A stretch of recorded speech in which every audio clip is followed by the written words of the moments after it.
बांधकाम व्यावसायिक निलेश जाधव यांचं मोरे मानेनगर इथं सोनी हाईट्स नावाच्या इमारतीचं बांधकाम सुरू आहे.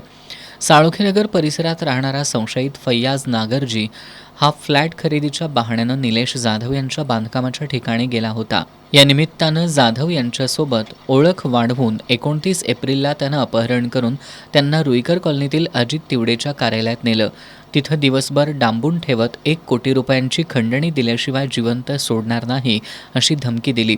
अचानक घडलेल्या या प्रकारानं घाबरलेले निलेश जाधव कोल्हापूर सोडून 2 महिने पुण्यात राहिले. मात्र एटी गँगकडून धमक्यांचं सत्र सुरूच राहिलं.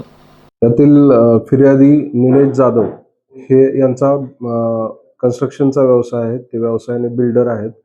त्यांची कळंबा परिसरामध्ये त्यांची कन्स्ट्रक्शन साईट आहे आणि त्या कन्स्ट्रक्शन साईटवरती काम बिल्डिंग कन्स्ट्रक्शनचं काम चालू ठेवण्यासाठी त्याच्याकडून अजित तिवडे आणि त्याचे साथीदार आहेत. त्यांनी त्याच्याकडून 1 कोटी रुपयाची खंडणी मागितलेली आहे आणि ती खंडणी न दिल्यास त्याला जीव मारण्याची धमकी दिलेली आहे.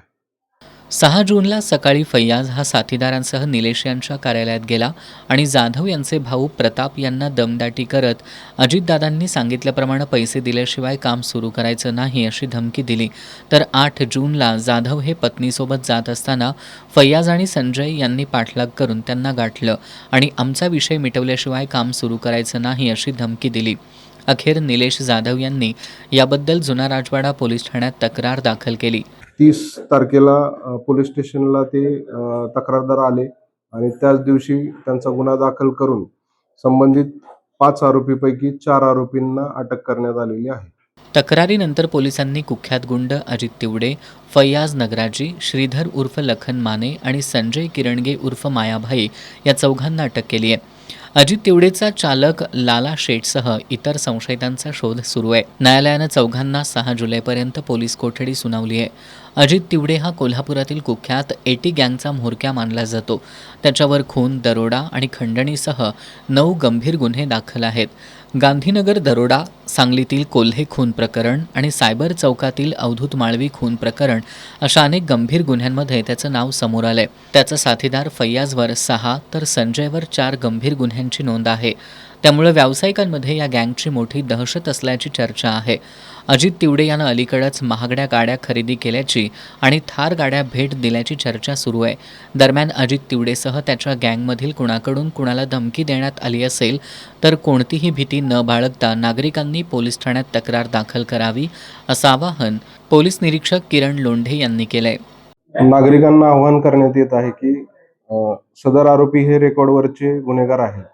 त्यांची कोणतीही भीती न बाळगता जर अशा प्रकारच्या काही घटना त्यांच्या संदर्भात घडलेल्या असतील तर त्यांनी भयमुक्त होऊन पोलीस ठाणे संपर्क साधावा आणि त्यांच्या विरुद्ध गुन्हा नोंद करावा.